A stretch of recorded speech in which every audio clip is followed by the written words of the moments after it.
Midjourney has just updated its image editor, available on its website, midjourney.com. Previously, users had to pan, zoom, and inpaint separately, which required multiple generations. Now, all of these actions can be done simultaneously using a single integrated interface. To access the new editor, click on the image you want to edit and select the editor option. This brings up the new interface. Here is the canvas. Above is the toolbar. For inpainting, use the eraser tool. The restore option lets you bring back any erased areas. This slider can be used to adjust the size of the eraser brush. You can scale the image by using the slider or by dragging the corners. You can choose a preset aspect ratio for the canvas, or adjust it manually by dragging the white bars on any side. What's really cool is that you can move the image to any spot on the canvas by selecting the Move tool in the center and dragging it wherever you like. If you make a mistake, you can undo or redo actions or reset the entire canvas. You can also edit the prompt here and reset it to its original value if needed. Now that we know the basics of the interface, let's give it a try. First, I'll expand the top and bottom of the canvas without changing the prompt. After clicking Submit, Midjourney will fill in the expanded areas based on the original image and prompt. When the process finishes, close the editor to see the results. As usual, 4 images are generated and each one has been filled on the top and bottom. Now you can see the top of her hat where it was previously cut off. Next, I'll undo my changes and try the 9:16 aspect ratio to see what happens. In this case, more flowers were added at the bottom and a sky and butterflies at the top, maintaining a consistent style across the images. This time, I'll reset the canvas and try panning to the left and bottom.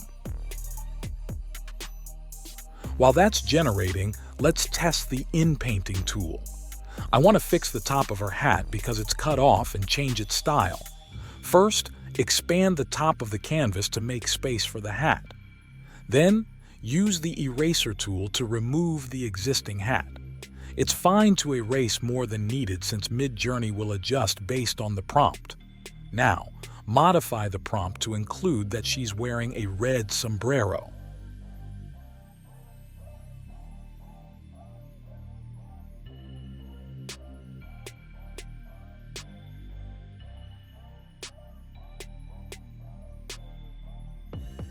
I'll also change her sunglasses to black, using a larger brush.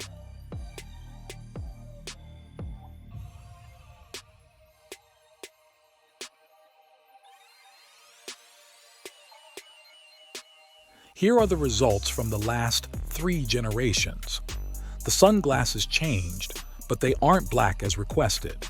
However, the red sombrero worked, and the panning to the left and bottom looks great. You can also remove specific regions with the eraser tool.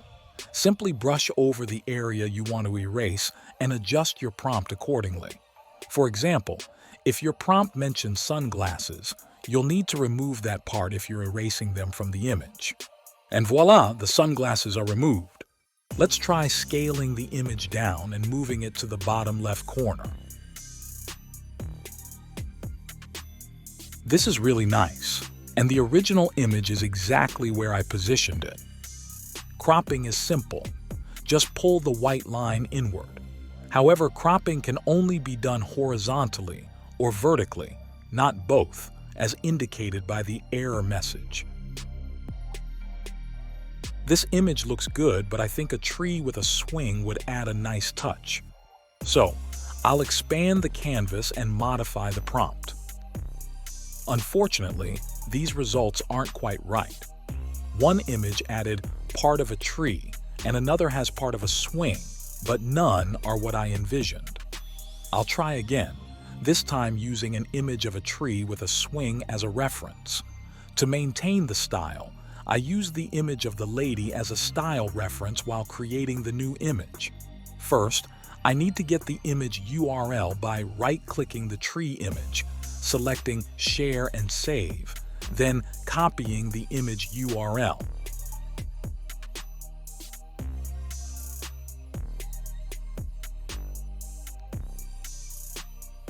I'll add the cref parameter to the prompt.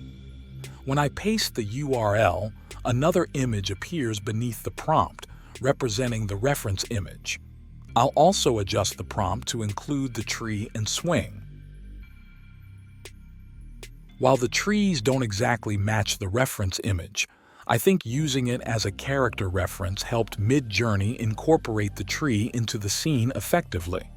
After using this editor, I find it impressive how much easier it is to have everything in one place, allowing for quick editing of images and adjustments to prompts with greater creative flexibility and control. Midjourney's integrated interface streamlines the process, making tasks like panning, zooming, and inpainting more intuitive and efficient. So, have you tried the new editor yet? Please share your comments below and let me know what you think.